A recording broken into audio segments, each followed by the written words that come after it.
Saludos. El día de hoy estaremos platicando sobre la mujer purépecha. Conversaremos, expondremos sobre historias de dignidad, de resistencia y de lucha de la mujer purépecha. Nos pidieron que abordáramos ese tema y el día de hoy estaremos conversando sobre de ello. Para esto hemos preparado una presentación. La idea central que voy a desarrollar durante esta plática es que la mujer purépecha ha participado cuantitativa y cualitativamente en todos los grandes procesos sociales de México y, por supuesto, de Michoacán. La idea que quiero desarrollar, la idea central es que la mujer purépecha es, pues, un sujeto histórico, pese a que la historia oficial en los libros de texto poco se aborde sobre el papel central de la mujer en el devenir histórico, hay múltiples ejemplos que nos dan una muestra de que han jugado un papel central como sujeto histórico, capaz de transformar su realidad y con ello generar historia. Esta es la idea que estaré desarrollando a lo largo de esta plática. Y bien, vemos que en la época prehispánica, en el siglo XII, fueron un factor imprescindible de aculturación. Recordemos que los purépecha arribaron o llegaron o regresaron en el siglo XII. Venían y aquí ya estaban asentados otros purépechas agrícolas. Pues bien, gracias a múltiples alianzas, los huacúsechas lograron establecerse cerca del entonces señorío de Naranja e iniciar un proceso de aculturación en el que las mujeres, entre ellas la esposa de Ireticateme, que nos dicen se llamaba Pisperama, encabezaron un proceso gradual de intercambio e identificación de preceptos culturales, incorporando y mejorando elementos como el idioma, la agricultura y los patrones culturales.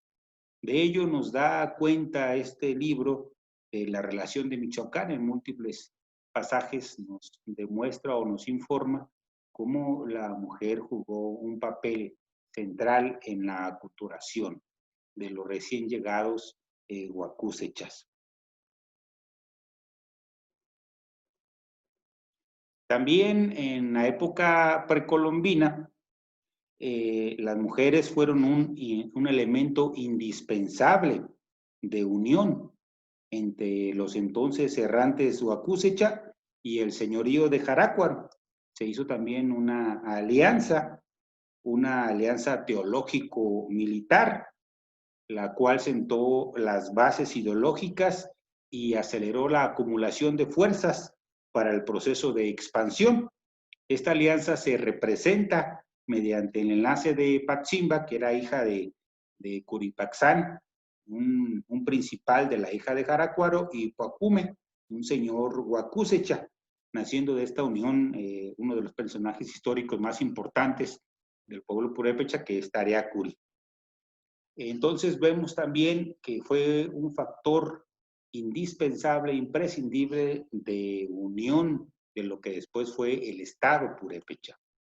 Esta asociación ideológica se representa entonces en la unión de Xaratanga, la diosa lunar, la cual es asociada a la agricultura, a la fertilidad, al trabajo de parto, incluso a la guerra, con Curicahueri, dios del fuego, que se representa como el fuego perpetuo, el águila blanca o un núcleo de obsidiana. Aquí habría que comentar que se ha confundido mucho esta imagen de Xaratanga como si fuera Curicahueri, y no lo es. Esta imagen que todo el mundo reproduce o conoce es una imagen tomada de Eduardo Ruiz, de su libro. Del lado izquierdo se puede observar esta ilustración que él hace, y ya del otro lado derecho, pues múltiples representaciones. Esta es la representación de Zaratanga, no es de Curicahueri. Esto está, por supuesto, en su libro Michoacán, Paisajes, Tradiciones y Leyendas. Después también en época precolombina, resalta la figura de Quenomen, que es originaria de Uruapan y es de condición humilde, quien en un contexto histórico adverso logró convertirse en señora de Zacapu, o sea, en gobernante de Zacapu, y logró tomar el poder en este señorío de Zacapu, cambiando el sistema de mando. Esto es un hecho histórico, no tiene precedentes en la época precolombina, y que es el único registro histórico que hay. Seguramente hubo más mujeres gobernantes, pero es el que hasta el momento persiste. Hay un libro que menciona mucho esto, de Cayetano Reyes, Zacapu, Las Piedras Universales, donde relata todo ello. Quenomen, que significa, según algunos autores, subir cubriéndose con el agua o envuelto en el agua. Pues ella logró cambiar este sistema patriarcal. Entonces sí vemos que hay representaciones o hay figuras históricas gobernantes en la época prehispánica, durante la época colonial e incluso, por supuesto, en la época contemporánea. También, ya siguiendo la línea del tiempo, durante la llamada conquista, en este proceso, la primer línea de resistencia y lucha fue encabezada por las mujeres. Por la mujer purépecha fue la primera que enfrentó a los españoles e inició movimientos de lucha, reclamando a los gobernantes y a los guerreros Guacusecha por no defender las riquezas y el territorio purépecha en la entonces ciudad-estado de Tzintzuntzan, increpando, reclamando a los principales su falta de acción y su cobardía. Cito la relación de Michoacán: y estaban por allí los principales y las mujeres empezáronlos a deshonrar, diciéndoles que para qué traían aquellos besotes de valientes hombres, que no era para defender aquel oro y plata que llevaba aquella gente, que no tenían vergüenza de traer besotes. Entonces golpearon a los españoles con, dice la relación de Michoacán, unas cañas macizas y dándoles palos hasta hacer que los españoles se les cayeran los tesoros. Lo que no hicieron varones fue iniciativa, pues, de las mujeres. Esta hipótesis fue contada por el maestro Juan Carlos Cortés en una exposición de la conquista de Michoacán. También en el ideario colectivo purépecha resalta la figura de Heréndira, muy conocida, líder de la resistencia indígena en contra de los españoles. Sin embargo, empero, esto es una construcción literaria, y sin duda alguna desata mucha polémica, pero al final la tradición mexicana o la tradición michoacana la convirtió en mito fundacional anticolonialista e indigenista. Es decir, pues no existe un registro histórico que marque la aparición de Heréndira, sino es más bien una construcción literaria. Sin embargo, se ha convertido en parte de la cultura del pueblo purépecha. Si se quiere abordar más sobre este tema, hay un texto completo de Ana Ramírez, que se llama Heríndiras de leyenda y de carne y hueso, donde hace un recuento sucinto sobre ello. Después, en las rebeliones de Pátzcuaro de 1766 y 1767, en lo que fue el estallido social que tuvo mayor significancia en el siglo XVIII, en la entonces Nueva España, bajo las rebeliones de Pátzcuaro, las mujeres purépecha también se sumaron a la lucha. Los registros históricos marcan que más de 200 comunidades se sublevaron en contra de las reformas borbónicas, en contra del aumento de impuestos, en contra de la leva forzada y en contra, sobre todo, de la profunda desigualdad social. En esta rebelión emergió la consigna de muere el mal gobierno. Hay registros históricos que fue en estas rebeliones donde por primera vez se escuchó. Hay un libro de ellos, de Felipe Castro, múltiples libros, y hay también otros documentos de Macín Gómez, Pátzcuaro subversivo. Esta consigna de muera el mal gobierno, que después debió de conocer, por supuesto, Hidalgo, y que después retomó el Congreso Nacional Indígena y el propio Ejército Zapatista de Liberación Nacional.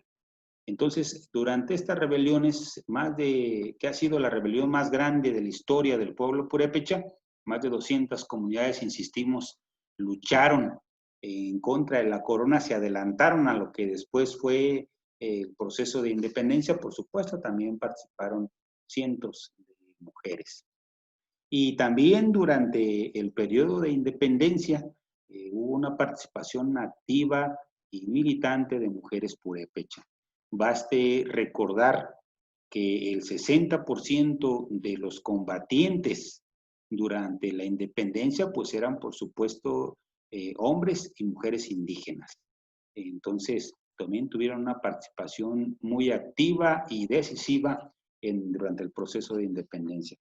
Por supuesto, también en la revolución también participaron tomando las armas, y también participaron cuando las tierras fértiles de cultivo, el agua y los bosques fueron acaparados por los hacendados. Las propiedades y los salarios de los comuneros fueron brutalmente reducidos, y el trabajo del peón no era suficiente para cubrir la alimentación y la vestimenta familiar. Ahí entonces las mujeres purépecha ayudaron en la manutención económica, fueron y son un pilar económico fundamental de la familia purépecha. Se convirtieron en un verdadero sostén de sobrevivencia de muchas comunidades y evitaron aún más la inhumana concentración de mano de obra barata. Hay un texto, si se quiere profundizar más sobre ello, de los purépechas en la Revolución, de Evangelina Méndez. También, por supuesto, en la segunda década del siglo pasado, en el marco de la lucha agrarista que encabezó Primo Tapia y las comunidades de Naranja, de Tiríndaro y de Tarejero, distintas comunidades purépechas se organizaron a través o por medio de ligas femeniles. Las mujeres purépechas organizadas jugaron un papel entonces destacado. Crearon redes de apoyo al movimiento por la expropiación a los latifundistas. Crearon cooperativas para su propio sostenimiento familiar. Lucharon contra el fanatismo religioso. Recordemos que en ese entonces la iglesia estaba en contra del reparto agrario y era uno de los principales latifundistas. Y combatieron también el alcoholismo. También recordemos que el alcoholismo es una herramienta de dominación en las comunidades originarias, y estas ligas tenían el cargo de combatir este problema de alcoholismo. Asimismo, encabezaron las luchas jurídicas y escondieron a los agraristas cuando estos eran perseguidos por el gobierno o tenían que huir de la comunidad. Para un poco más sobre ello, hay un libro sobre la lucha agraria, en particular sobre la región de la Ciénega de Zacapu, de Alicia Castellanos, Primo Tapia, un hijo del pueblo. Después, en la década de los 80 del siglo pasado, en movimiento indígena encabezado por Elpidio Domínguez en Santa Fe La Laguna, toda la comunidad, y en especial las mujeres, emprendieron un camino de lucha y conciencia social. se movilizaron en la defensa de sus tierras ancestrales, de la tierra comunal, y construyeron redes de apoyo y mantuvieron en alto la moral combativa, y sobre todo pues participaron en todos los movimientos sociales, logrando una victoria en el deslinde de tierras a favor de Santa Fe La Laguna. Hay un libro, si se quiere abordar un texto, se quiere abordar más sobre esta experiencia, del doctor Gerardo Hernández, el liderazgo e ideología comunal del Pío Domínguez en Santa Fe La Laguna. Bueno, la mujer purépecha en este proceso histórico, en este movimiento social, logró terminar con el monopolio de los hombres en las asambleas generales y en la toma de decisiones. Antes de este movimiento, las mujeres pues tenían prohibido participar, y a raíz de este proceso histórico, de esta lucha, pues fue que arrebataron este monopolio a los hombres. Incluso se convirtieron en el eje de lucha. Recordemos que mientras diversos líderes se encontraban encarcelados durante 32 días, encabezaron un plantón afuera del Palacio de Gobierno, y entonces ahí quienes llevaron la batuta pues fueron las mujeres, y en esa y en múltiples ocupaciones. En la foto se puede ver a Nana Elia Curiz Fabián, que fue activamente participante de esta lucha, y también se observa, por cierto, para la anécdota, una bandera purépecha con distintos colores. Esa fue una primera esbozo de primera bandera purépecha, y vemos que no tiene los colores que tiene actualmente la bandera purépecha. Ahí estaba el color negro en vez de color morado. Y bueno, pues se observa claramente que la construcción histórica también de la bandera purépecha pues es un proceso. Bien. Entonces continuamos con la mujer purépecha en la historia, y vemos también que es indispensable decir y comentar que esta categoría, que ahora es muy importante, la categoría filosófica e histórica del pueblo purépecha, que es Huichalhuinapecua, que significa nuestra fuerza, es una creación de la mujer purépecha, de Yolanda Ramírez León, originaria de Santa Fe La Laguna, quien el 23 de noviembre de 1979, mientras una marcha exigía la liberación de los presos y exigía la devolución de las tierras comunales, pues esta compañera Yolanda propuso que se tocara o que se gritara esta categoría de Huichalhuinapecua. Y pues a partir de ahí fue que se retomó. Entonces vemos que es una creación de la mujer purépecha y que quedó impregnada, que quedó en el ideario del pueblo purépecha. Incluso la bandera purépecha, en la parte central inferior viene esta categoría. Hay un texto del maestro Raúl Máximo que se llama Filosofía Purépecha, conceptualización de Huichalhuinapecua, nuestra fuerza, donde explica con detalles cómo fue esta cuestión.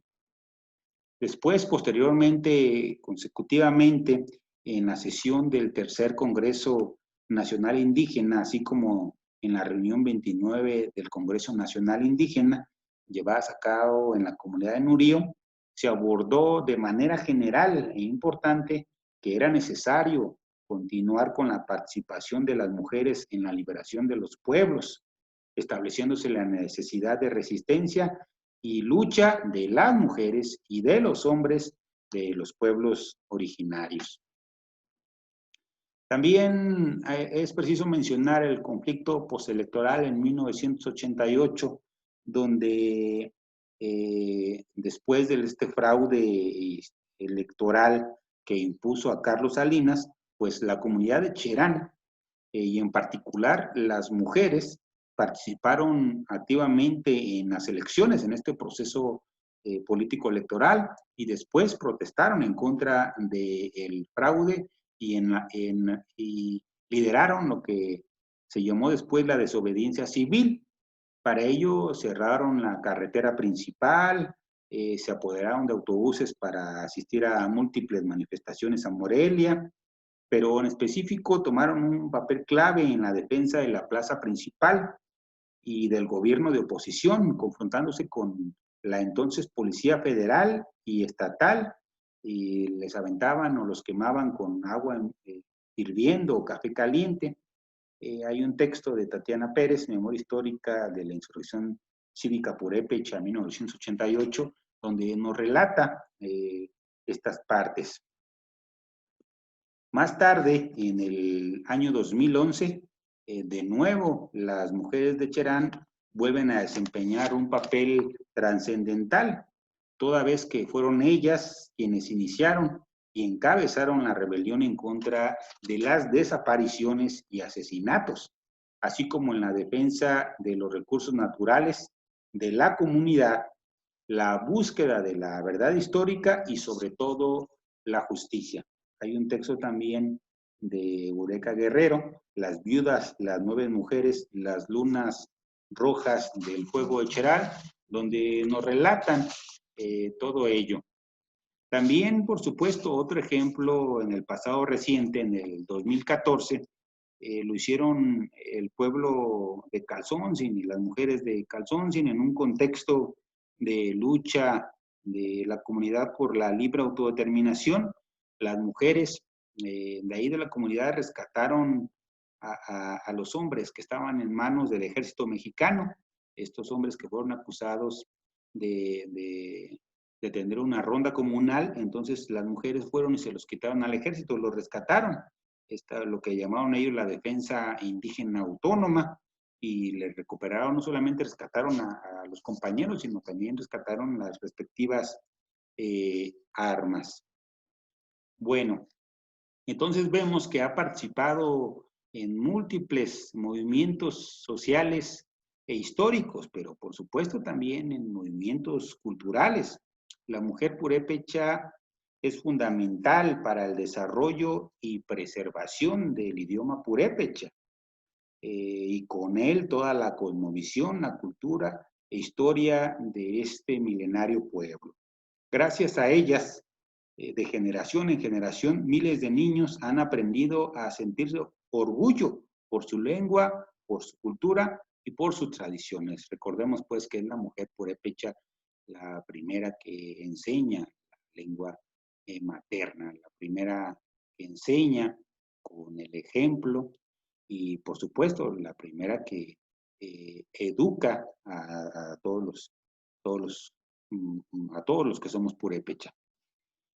Bien, pues en este contexto, también las mujeres purépechas de Sicuicho, de San Lorenzo, de Capacuaro, de Angahuan, de Tarerio, de Santiago Azajo, de San Juan Nuevo y de Calzoncin, en 1985 iniciaron un movimiento de cocineras tradicionales que culminó en el 2010 con el nombramiento de la gastronomía michoacana como Patrimonio Cultural Inmaterial de la Humanidad, en un proceso que reconoció a la gastronomía purépecha como un modelo cultural completo que comprende actividades agrarias, prácticas rituales y conocimientos antiguos. Hay un artículo llamado Mujeres Purépechas, detrás del nombramiento de la comida mexicana como patrimonio mundial. Y esto pues es, por supuesto, una lucha de las cocineras tradicionales, es una lucha encabezada por las propias mujeres y son a quien se les debe reconocer a ellas mismas, no al gobierno del estado, no al gobierno federal, sino a las propias cocineras tradicionales.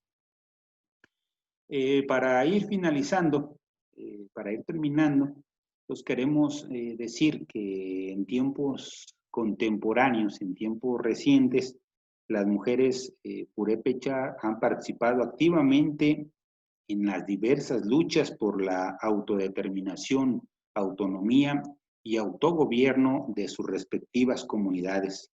Han intervenido, han participado en el impulso, conformación y práctica de los consejos de gobierno comunal. Prácticamente en todos los consejos de gobierno comunal actuales existen mujeres concejales. Están, por supuesto, mujeres concejales en Cherán, en Tanaco, en Pichátaro, en San Felipe de los Herreros, en Arantepacua, en Comachuén, en Cebina, entre otras, en múltiples comunidades como consejeras de gobierno, abriéndose poco a poco, pero a paso firme, un lugar en la práctica del poder comunal. También, por supuesto, hay mujeres purépecha que participan cada vez más como autoridades. Está el caso de la jefa de tenencia de la comunidad de Sirahuén, está el caso de la jefa de tenencia de la comunidad de Cutacato, el caso de la jefa de tenencia de la comunidad Tarejero, el caso de la comisariada de bienes comunales de Sicuicho. Es decir, cada vez más se abren paso las mujeres en la práctica del poder comunal y de la representación civil y comunal. Bueno, para finalizar, es preciso mencionar que en las fuentes de historia en general y en específico en las fuentes de la historia purépecha, la participación de la mujer es sistemáticamente olvidada, por lo que es preciso realizar diversos estudios cuantitativos y cualitativos sobre la participación de la mujer purépecha como sujeto histórico. Finalmente, en un entorno donde las mujeres indígenas y con ellas las mujeres purépecha han padecido humillación, desprecio, indiferencia, marginación, se han convertido en parte esencial de la economía popular. Son artesanas, ejidatarias, jornaleras, migrantes y profesionistas que en dura batalla incrementan el presupuesto familiar, pero más allá de esto, en perspectiva histórica, las mujeres purépecha son combativas, estableciéndose como ejemplo de rebeldía, reivindicación y dignidad. La mujer purépecha es cultura, inspiración, lucha y resistencia. La tarea central de escribir y hacer la historia de la mujer purépecha, por supuesto, es de la propia mujer purépecha. Con esto estaría terminando la exposición. Comentarles también, se me pasó el papel que ha jugado la mujer purépecha en movimientos guerrilleros. Es algo que hace falta estudiar, indagar, investigar. No hemos visto que ningún autor retome. Hay ejemplos de mujer purépecha en la guerrilla. Recordemos que hubo líderes purépechas que fueron dirigentes del Movimiento de Acción Revolucionaria en Michoacán, el caso de Amáfer Guzmán, el caso del Pídez Domínguez, que tuvieron intercambios con Lucio Cabañas, con Genaro Vázquez Rojas, con la Liga Comunista 23 de septiembre, entre otros movimientos guerrilleros.